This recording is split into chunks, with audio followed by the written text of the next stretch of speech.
როდესაც მეგონა რომ ცხოვრებაში ყველაფერი ნანახი მქონდა და ყველნაირ ადამიანს ვიცნობდი, მაშინ გამითენდა ეს დღე 2 ივლისი. როდესაც გავიღვიძე დილის სადღაც 6 საათზე, მზე უკვე ანათებდა, მეთქი, მადლობა ღმერთო, მშვენიერი დღეა. გავეცნობი ახლა სიახლეებს, რამე გადაობას ვიპოვე, მაგრამ ვერ მომართვა. პირველივე სიახლე შემხვდა ეს რომელ ვიდეოსაც ალბათ ბევრი ადამიანი უკვე ნახავდით, ვისაც არ გაქვთ ნანახი სიტყვიერად აგიხსნით, რადგან ვერ გაჩვენებთ, იმიტომ რომ არის ადამიანის სიკვდილი ასახული ამ ვიდეოში. მოკლედ ეს ქალბატონი მოემართება აქეთ ჩვენკენ კამერისკენ, რის შემდეგაც ეს მანქანა იძურება ადგილიდან და პირდაპირ ურტყამს ამ ქალბატონს, რის შედეგადაც ეს ქალბატონი იღუპება. რა კადრების ნახვამაც შემძრა, იმიტომ რომ ძალიან მძიმეა იმის ნახვა, რომ არაფერში დამნაშავე ადამიანი უბრალოდ იღუპება.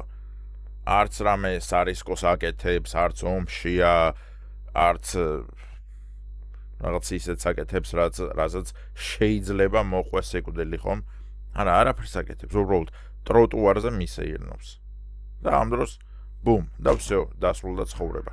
ხო, ნუ გავხსენი კომენტარები, რადგან მაინტერესებდა ხალხიც რას განიცდიდა. და კომენტარებში დამხვდა რა. კომენტარებში რაც დამხვდა, მინდა წაგიკითხოთ. და მართლა არ მესმის ადამიანები, როგორ დავეცით ამ დონემდე, ან რამ მიგვიყვანა აქამდე. ყველაზე მოწონებადი კომენტარი მინდა გაჩვენოთ. 260 ლაიქი აქვს 2 საათის წინ დაწერილ კომენტარს. ტროტუარზე მდგარ ადამიანებს აჯარიმებენ, ციხეში სვამენ, სტუდენტებს, ქალებს, ახალგაზრდა ბიჭებს და მოხუცებს და ვინც მათ აწყობთ, იმათ მანქანით ტროტუარზე დგომას არ უშლიან. ანუ პირველივე კომენტარი და ყველაზე მოწონებადი, და ყველა მომწონებლის ცხოველი დედა მართლა, რომლებმაც ნახეს უდანაშაულო ადამიანის ტროტუარზე სეირნობისას სიკვდილი და პირველი გაახსენდათ განა ამ ქალბატონის შვილები, განა ამ ქალბატონის მეუღლე, განა ამ ქალბატონის მშობლები, რომლებსაც მოუწევთ, აი ესე უცებ ერთ დღეს გაღვიძება და ბუმ, აღარ გყავს ეს ოჯახის წევრი. განა მაგათზე იფიქრეს, პირველი გაახსენდათ პოლიტიკური საქმიანობა. და ის რომ აი როგორ დაებრალებინათ ეს ყველაფერი ქართული ოცნებისთვის და კახა კალაძისთვის, რომ ტროტუარზე დგომისთვის თბილისში არ აჯარიმებ მანქანებს. მართლა არ მესმის რა დამპალი ფესალით კეთდება ესეთი ადამიანი, რომელსაც პირველივე დანახვისას, აი ამ სიკვდილის დანახვისას ახსენდება, რომ კახა კალაძეს როგორ შეუტიო ამითიო. ტროტუარზე დგომისთვის ხალხს აპატიმრებენ და მანქანები იდგეს. მერე რა მოხდა, ხო ქოცებო? საცოდავი ქალი რა უქნა იმ საზღარმა. რუსული ნომრით მანქანებს არ ეხებიან, არავინ არ აჯარიმებს, სადაც უნდათ და როგორც უნდათ, ისე აპარკინგებენ ავტომობილებს. აბა გაბედე და შენიშვნა მიეცი, ეგრევე შეტევაზე გადმოდიან და პატრულს იძახებენ, შეურაცხყოფაზე გიჩივიან. ანუ რუსეთს მივაბით ეს. აი როგორღაც რუსეთს მივაბით. აი ამ კადრებში არსად ჩანს ნომრები, თუმცა აი ამ ბოზის შვილებმა მაინც მოახერხეს და მიაბეს რუსეთს, ოღონდ რუსეთს ჩვენი მთავრობის გავლით, რომ ჩვენი მთავრობა თურმე რუსულ ნომრიან მანქანებს არ აჩერებს და სიტყვას არ სცემს საერთოდ. და აი აქ სათხედავთ ან რუსულ ნომრებს. ჯერ იმის რა დავამტკიცებელი. ნუ კაი, მოკლედ რა. კარგი, შევისვენე 2 წუთი. დავიმშვიდე ცოტა ნერვები და ეხლა მინდა ვისაუბრო იმ თემაზე რეალურად რაც მინდოდა საუბარი, თუმცა ეს წინა ვიდეო შემომხვდა და რომ არ მესაუბრა, არ შემეძლო ასე რომ მადლობა რომ მოისმინეთ ჩემი გულის ტკივილი და ეხლა კი გადავიდეთ საღადაო თემებზე.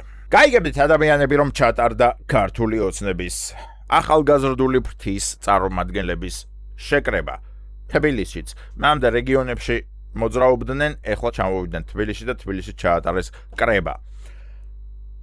ჩატარდა კრება, წყნარად მშვიდად ჩაიარა ადამიანებს, რომლებსაც ჰქონდათ შეკითხვები დაუსვეს ქართული ოცნების ახალგაზრდული ფრთის წარმომადგენლებს, მათ გასცეს პასუხები, ყველა კმაყოფილია, ყველა იშლება, სახლებში მიდიან და ამ დროს მივარდა ერთი 10 ჟურნალისტი ცოტნე ივანიშვილს. ეს გახლავთ ბერა ივანიშვილის ძმა, ბიძინა ივანიშვილის შვილი და მივარდნენ ესენი, რომ რას გვეტყვი? და ჟურნალისტებს რეალურად ეგონათ, რომ უსვამდნენ რაღაც ჩამჭრელ კითხვებს.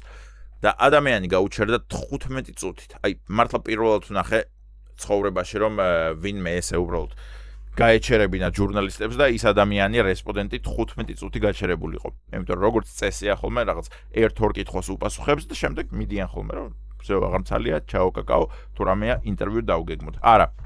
აი, ცოტნე ივანიშვილმა პოდკასტი ჩაატარა ჟურნალისტებთან. 15 წუთი გაჩერება, თქვენ წარმოგიდგენიათ, როდესაც არ ხარ მომზადებული ამისთვის. ეს რაღაცა დაგეგმილი ინტერვიუ და დაგეგმილი პოდკასტი კი არაა, სადაც უგზავნი წინასწარ კითხვებს, რომ აი ამეებს დაგისვამ და აბა მოემზად. არა. აი ესე უბრალოდ ქუჩაში გააჩერეს, რომ აბა, ამაზე რას მიპასუხებ?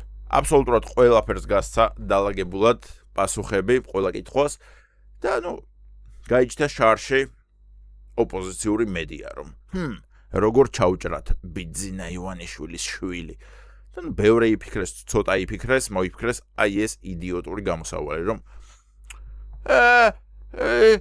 გოგოებს ძუძუებში უყურებდა ტელევიზიები, რომლებსაც აქვთ რამოდენიმე მილიონიანი დაფინანსება და შემოსავალი, რომლების პროდიუსერებიც რაღაც 100,000 ლარს იღებენ თვეში, რომ დაგეგმონ ანტისახელმწიფოებრივი გადაცემები, აი 100,000 ლარს იღებს თვეში და ყველაზე საუკეთესო შეტევა მოიფიქრა ეს, რომ მოდიო იმაზე შეუტიოთ, რომ გოგოსო ძუძუებზე შეხედაო.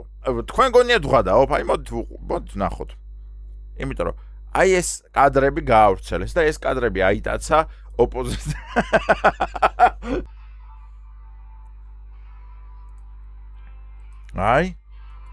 აი სკანდალური კადრები, შეხედეთ. რომ ანუ გოგოსო მკერდზე დახედაო. ბიჭო, 15 წუთიანი ინტერვიუ ჩაგიწერა, აბსოლუტურად წყნარად მშვიდად იდგა და გელოდებოდა ყველას სამ კითხვებს დაუსვამდით და სამ კითხვებს ამოწურავდით. 15 წუთი ხო იდგა, ხო ამოწურეთ კითხვები. და ეს გაუჩნდეს ბოლოს. რომ გოგოსო ძუძუებზე შეხედაო. ამ გოგოსთან დიდ ბოდიშს ვიხდი. არ ვიცი ვინა, არ ვიცი რა თქმა უნდა, ეხლა ძუძუებზე შეხედა თუ სად შეხედა, მაგრამ უბრალოდ მე არგუმენტზე მეცინება რა, რომ აი ეს ამ არგუმენტს იყენებენ ცოტნეს დასაკანინებლად, რომ გოგოს ძუძუებზე შეხედა.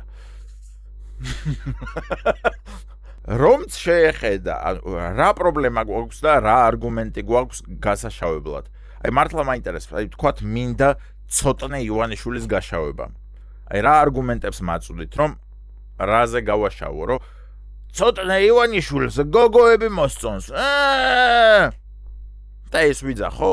დიახ, ქართულ ოცნებას კარგი და მშვენიერი ლამაზი გოგოები ყავს მხარდამჭერებად.